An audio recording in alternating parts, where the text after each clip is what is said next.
Dawnbringer, Book 3, Chapter 13, Hope in Being Held.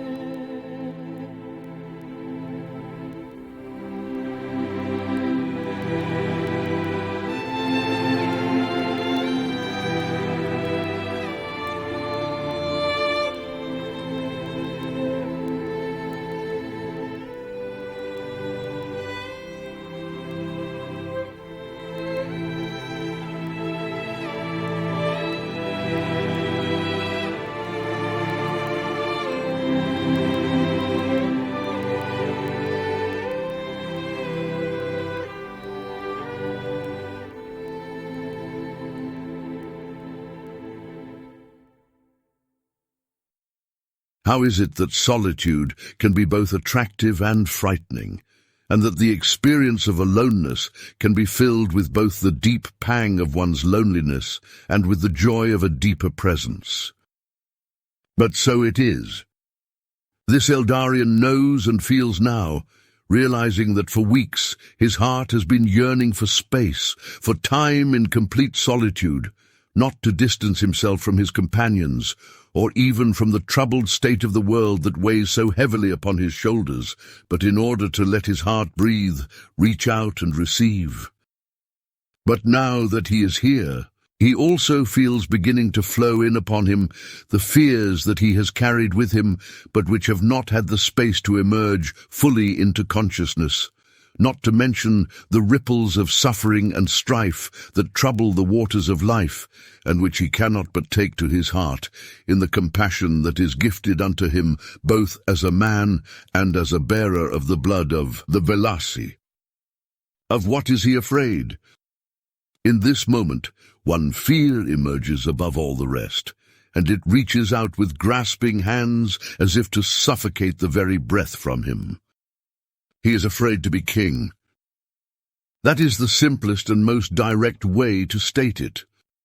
For he has known the burden of responsibility for the lives and welfare of others in the past, and he has tasted deeply the bitterness of his failure, of his accountability for the suffering and loss that was due to his own blindness, negligence, or selfishness.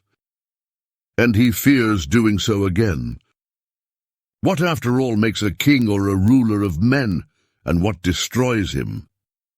How shall a good king be distinguished, and how a bad one? Is not every man, in a way, designed in his very existence to be a ruler in his own domain, be it only the home in which his wife and his children live, and which he nourishes with his labor, and protects and fosters with his strength and his tenderness? Indeed, even more fundamentally, is not every man, and for that matter every woman, a ruler in the house of his own soul, in the sanctuary of his own spirit? If this is the case, then the only way to rule others justly, which means not rule but governance and guidance and care, is to first be a guardian of one's own house, the house of one's own being, and the house of one's loves. Eldarion reflects on this now, recalling the misguidance that he has given, and the disorders that have long existed within himself, and which have led to ills in the lives of those around him and under his care. But feeling the constricting yoke of these memories, and especially of the shame and self-hatred that comes with them, he tries to move briskly through them towards a place of greater clarity, whether that be in hope for the future or in a wider and deeper past, where the perspective, being less narrowed by fear, is also clearer and more hopeful. He begins to walk again, quickly, both because of the cold and even more because of the movement of his own thoughts that stir him on. It's almost as if, in fact, he feels a need to manifest the internal movement of his mind and heart in the external gestures of his body, as if he needs to give voice to the longing that he carries within to move on, beyond the suffocating shame and fear that have crippled him for so long, and into a place of deeper trust, and thus of richer freedom. But what of his limits, his blindness, his unavoidable mistakes and failures, which would certainly occur in even the most optimistic of futures? As he walks, another thought inserts itself gently into the midst of the thoughts that are more tumultuous. And this thought provides some measure of stability. He realizes, even with all of the insecurity that washes over him in this moment, that only 6 months ago he could not have stood where he stands now, or walked now in the way that he walks. In openness to such a possibility as kingship, to a gift and a task that lies beyond all human measure, both in benevolence and in responsibility. How has the desire to wash away the stains of his past guilt been transformed so deeply in its root and opened itself so radically from within to a desire only to be of service to the people of Telmerian, even if it means accepting the crown of rule in order to unify the divided clans and to protect and safeguard their peace and harmony? How indeed? The beginnings of an answer come to him as his path leads him around again to where the bulwark meets the second level of the city, and he finds himself facing a temple dedicated to the goddess Hiliana. He sees clearly now that for so long he has been fleeing from his limitations, from his frailty in a mortal fear, seeing in them the cause of so much suffering and loss for others whom he would only wish to aid. But how could a man, no matter how wise or strong he be, ever avoid his limitation? It is the very stuff of which his life is made, is it not? A man's custodianship is not of the whole world, but of the sanctuary of his own spirit and the temple of his own flesh. His rule and his care is not of the distant nations, but of the homestead that he builds, and of the family that flourishes in this place that he creates and safeguards. So too, if he is to write a tale or recount a history, if he is to fashion a painting or mold a sculpture, if he is to develop skill in music or in handiwork, he does so only in the context of limitation and not against it. The words he writes are inscribed only in the 4 edges of the page, and the sculpture is formed precisely by creating limits, creating edges, which delineate a shape and a form. The intimacy of family is centered around the hearth of love and protected by the wall of enduring fidelity, which nothing shall break, for in its breaking all that is good and precious about family is destroyed. And how much does Eldarion desire to do precisely this in the deepest way that he can, for the whole people of Telmerian, who are his people, yes, who are his family. He sees then, more than he has ever seen before, a thread that has been woven throughout his life, unnoticed but true, the contours of his love and his affection, like the frame of a picture or the edges of a page, have always been the people of Telmerian and her unity. It is not that he does not love others, does not love every man and woman who walks this earth, and the rippling grasses or dancing trees or standing mountains of other nations and other lands. No, he does, and he knows that he must, for if love is a true disposition of the heart, it must be universal, open to one and to all. But just as surely and just as necessarily, love must be particular, and turn its face and its action upon those who are placed within the orbit of its care.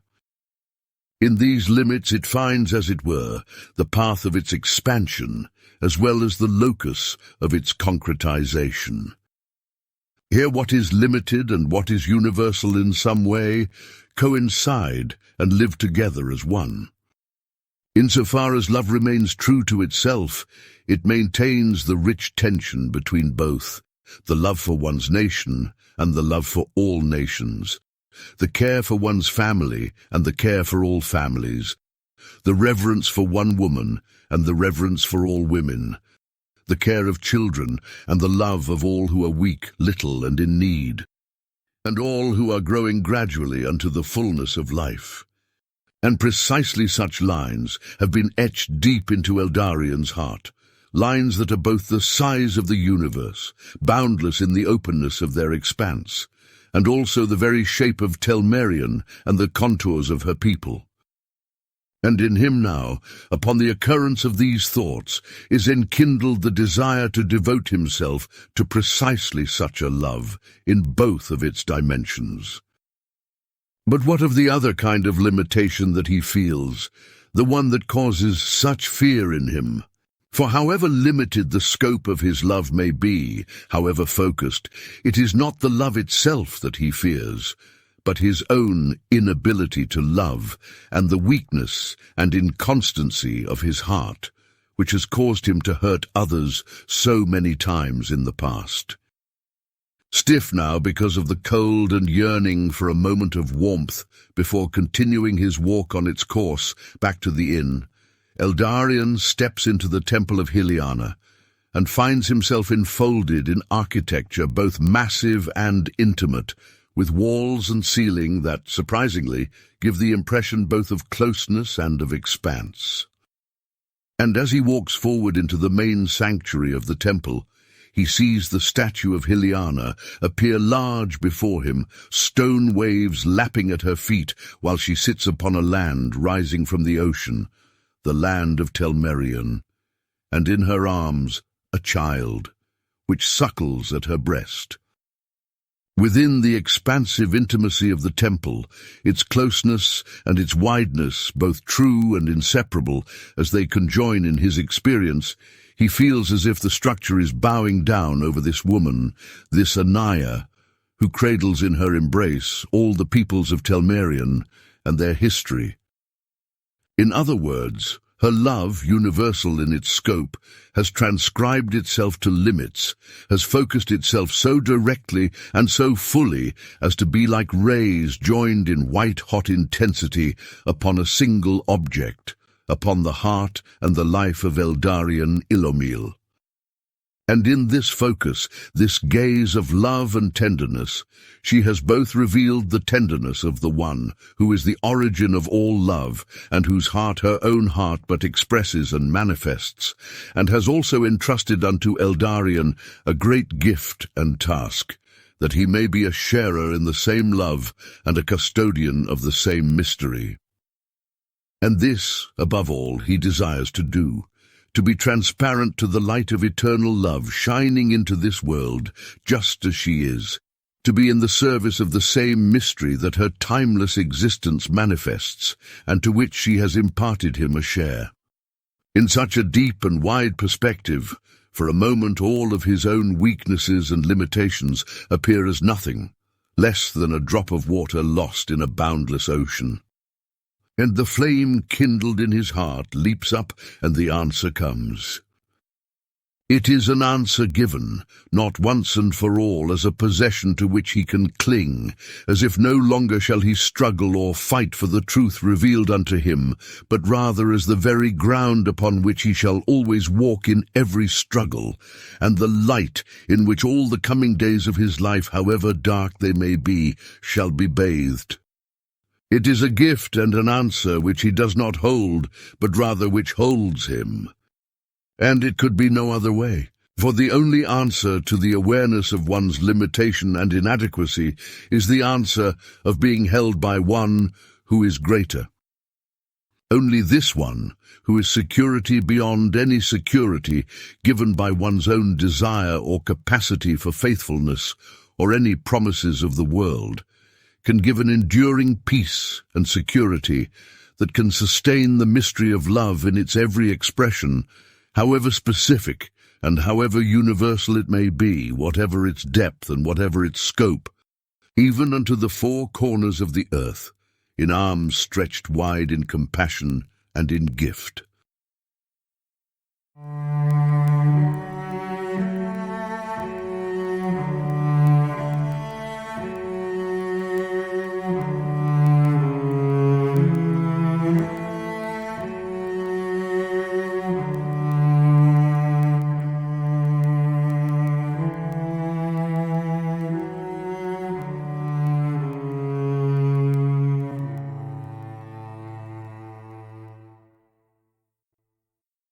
Eldarion sits near the front of the sanctuary, nearly at the foot of the statue, and pulling his cloak tight around himself and lowering his head, closes his eyes.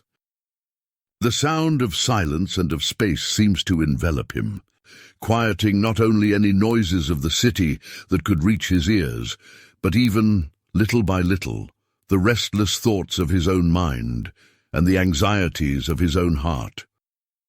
The shame and fear linger within him, but some of the bitterness of the first and some of the constriction of the second is lessened, and he finds himself simply abiding at the heart of his weakness and his woundedness, before a gaze in which he is both fully seen and fully loved.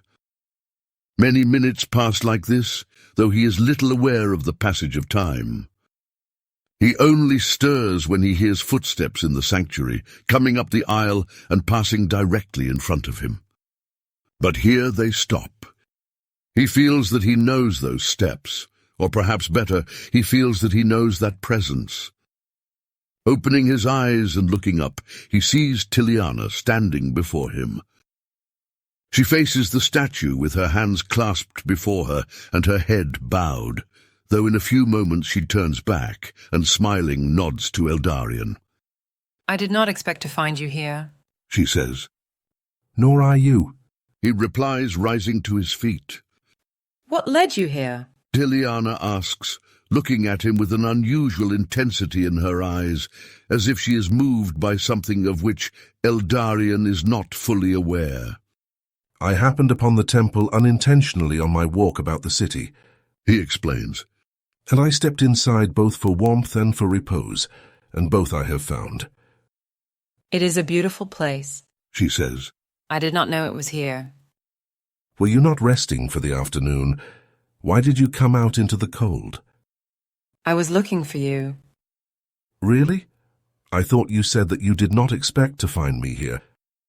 "Well, what I meant," she says hesitantly, "is that I did not actually expect that my heart would lead me here. I didn't know that the bond between us was truly so deep and so tangible." "You mean to say that you felt my location strongly enough to find me?" Eldarion says, astonished. "With no other indications?" "Yes." "That is incredible." "It is, isn't it? And yet it is simply true." "Well, we are here together now," Eldarion says. "Would you like to sit?" "No, I shall stand, thank you." Tiliana replies, lowering her eyes. "Very well. But was there something you desired to discuss with me? You seem, how shall I say, almost uncomfortable. Is something the matter?" "No, nothing is the matter," she says, but then she pauses and, raising her eyes, corrects herself. "Or rather, there is nothing amiss that has not been amiss already." "You are grieving for what you witnessed this morning, and for all the many deaths of which it is a sign?" asks Eldarion. "That is it. Yes. In so short a time I have witnessed so much pain and loss, and felt it too, in my very heart and in my very flesh. At times like today, it almost feels like more than I can bear. It is as if I could break at any moment and simply cease to be. I don't know how else to express it. It is as though the pain would just break me, like a fallen branch breaks under a trampling foot. I would still be here, but all my sanity would be gone, snapped asunder by a pressure simply too great for it to bear." Pity and compassion surge in Eldarion's heart as he looks upon the pained face of Tiliana, her long blonde hair loose about her face, framing her skin rosy from the cold and highlighting her vivid eyes alight with the intensity of the reality of which she speaks. "It is a grievous pain of which you speak," he replies softly. "It is the greatest and deepest of sorrows, which seems to stretch the mind beyond its limit, to call into question one's very sense of reality. It is like the solid footing on which you have until now walked is suddenly taken out from underneath, and you know neither where to stand, nor where to walk, nor how to cope with the pain that hems you in on every side.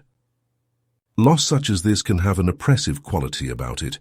I mean that it can feel not only like an absence, a tangible absence of the one whom you loved, and who is there no longer, but like a knife through the spirit's heart, ever turning and never at rest. And not only, Tiliana, do you feel the loss of those whom you loved so deeply, and thus hurt for their absence so keenly, but also I see in you, also I feel in you, how much you carry the sorrows and the losses of our world. And I do not wish to see you break. But the burden of such pain, how does one bear it? Asks Tiliana. At times I can hardly imagine what you and Elmarie must feel, bearing so much in yourselves. Even my own pains feel like too much for me, my own loss. And yet, nonetheless. Nonetheless, even though that is the case, you cannot close your heart off to others. Exactly. Would you not say that in bearing the pain of others, in a true act of heartfelt compassion, there is found a joy deeper than the sorrow, and a peace deeper than the pain? After reflecting on these words for a moment, Tiliana nods and says, You are certainly right. I know of what you speak. However, and now she unconsciously shakes her head, both in denial as well as in a gesture that seems as if she's trying to rid her mind of some unwelcome thought. but when it continues day after day, and the pain only deepens, with little hope of deliverance or freedom, then the weight begins to shift, such that the joy and the peace seem all but buried under the burden. When I saw those bodies in the city today, slain by the dragon, and when we stood around the emblems by which the cult summoned the creature, I felt such evil, such oppression. The evil was so tangible that it seemed I could hardly breathe, and the depth of sadness was so great that I felt I could weep for endless years and never find solace. Tiliana. Eldarion whispers quietly, taking her hands in his own and looking deep into her eyes. For a long while they do not speak, but only look at one another, allowing their hearts to speak in the way deeper than words. But at last, Eldarion releases her hands and begins to speak again in voice, saying, While I walked about the city today, I was thinking of the reality of kingship that lies before me. Granted that we receive such mercy that the path that we walk ends truly in victory rather than in defeat. It is a task and a goal that I would never have chosen for myself, and a part of my heart has recoiled from it, almost rebelled against it. And this, not because I am averse to the idea of being king on principle, for I see it not as an honor but simply as a service, for it allows many things that my heart deeply desires. Rather, I remember fancies that I had in my youth, long forgotten but emerging now into consciousness once again, fancies that a high king would return to Telmerion, and he would unite us all under a common mantle. And I imagined that his care and his guardianship were but a kind of universal fatherhood, and all the diverse peoples of our land were but many different siblings in a single family. It seemed foolish at the time, a wistful imagining or wishful daydream. Little did I know that such a task would be entrusted unto me, and I would be all but crushed by the weight of such an awareness, such a task, if it had not been preceded by, and continually held by, the awareness of a fatherhood so much more universal and incomparably more secure. But in fact there is something more that I wish to say to you. I share it not only that you may know where I stand in regards to the journey that we are on together, but also so that you may know your place within it. What do you mean? She asks. I know that you have felt before that your role in this quest that we share is one of little importance. Eldarion explains. Rawlane too has grappled deeply with such a feeling, and in his grappling, he has found deep answers that give guidance to his heart. You just walk in a simplicity and a trust that touch me and move me. In other words, you are here among us, not because you want to provide some unique or irreplaceable service, but because you have found a home, because you have found security in the orbit of our love. And this, I dare say, is more important than any role or service. Yes, while the task and the service of every man and every woman is important, what is even more primary, giving meaning to all else while also surpassing it, is the pure mutual belonging of love. Indeed, It is the love of the Father of all, in which each one of us is made to be who we are, even before all roles and tasks that we may embrace in this life. The word remains with me strongly ever since our time in the Velasi forest, and I cannot seem to forget it. Sekani, beloved. This is the wellspring from which flows all the richness of life and relationship, all the complexity and multiplicity of roles and tasks and responsibilities, indeed all the many beautiful and painful experiences of life and the very order of society itself. And to this sacred place all returns again at the end. It all returns to that gaze of love by the Father of all, which makes each one of us to be who we are, uniquely and irreplaceably beloved. From the first moments when I met you in your pain and your suffering in the ghetto of Ristvand, and especially in that profound instant when what was yours became mine, when both your life and your death, your sorrow and your grief, your joy and your hope became mine, from that moment until now. When I have turned my gaze upon you, whether of the eyes or the heart, I have continually felt the confirmation of these words, even before I knew their ultimate origin. Tiliana, you are beloved. When I see you, I think of nothing else than this. And such an awareness is a confirmation for me of the true nature of kingship, indeed of all forms of custodianship in this world, be it the greatest or the littlest. He pauses and lowers his eyes for a moment, as if unsure of how to continue or uncomfortable giving voice to what he wishes to say. When he raises his eyes again, however, he continues in a kind and confident voice. I suppose what I am trying to say at the end of all of this is that I wish to give to you that which your heart seeks, and which it has glimpsed, that it may be yours always, even if our fellowship is no more after our quest has come to conclusion. What do you mean to express, Eldarion? I mean to say that whatever the future may hold, I wish to offer a home to you for the one you have lost. Looking into his eyes, Tiliana opens her mouth to reply, but finds it impossible to summon forth words. Instead, tears spring to her eyes, but before they are able to escape to stream down her cheeks, she buries her face in Eldarion's chest and allows him to draw her into his embrace and hold her. When she has found her voice, without even stepping back or raising her head, she says, It is difficult to forget and to move on, to hope for a home again, when I have so violently lost the first, and even more so when our world seems all but teetering on the brink of destruction.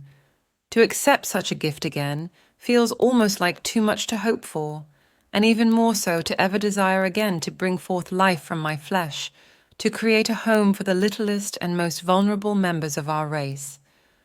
I do not know if I could ever hold one of my own children in my arms again without being overwhelmed by the fear of losing them. I'm afraid that going through that again would break my heart forever. She falls silent again and allows her words to linger, knowing that Eldarion receives them fully and compassionately in the silence. So little are words needed between the two of them, whose hearts have been so deeply conjoined, that it almost feels unnecessary to give voice to the deepest movements of her heart. But necessary she knows that it is, that word and silence, feeling and voice may join together in witness to the truth and in the communication, in the communion that binds hearts together in all that they have and are. And so she continues, But I also feel deep within me that children are the hope of our future, and that the cradle of the family shall bear the spark in which so much loss shall again begin to be remedied. But we are not even at war's end, and I fear that we may never be. Is it not too much to plan for such a wondrous gift whenever we stand on the brink of death and destruction? Eldarion now holds Tiliana at arm's length and looks into her eyes again, his own gaze full of compassion and tenderness. He says, I understand your hesitancy to hope, and insofar as I am able, I hold in compassion the loss and the fear that still burden and cripple your heart from the loss of your husband and your children. And yet my heart and my mind both say together a single word. What is hope but hope against despair? What is it but life confronting the threat of death, and still believing in life beyond it? Yes, what is hope but clinging to life enduring and unbreakable, because held by the love that is indestructible, taking its origin not from any man or woman alone, but from the very love that sang the world into existence? If that is the true matter of things, then how can we do anything but hope in the face of destruction and reach out in the face of loss? It is not easy. It is perhaps the hardest thing of all. Trust gives birth to hope, and hope sustains love to its full consummation. That is the journey of the heart in this life, from love unto love, from beginning unto end. And I only speak to you in this way because I desire, in what little way I may, to give you hope in the darkness of your own life. In my heart I feel the call and the desire to be for you what you have lost, and to build with you a home that may cherish and foster the very beauty that in this broken world of ours is so threatened with destruction and loss.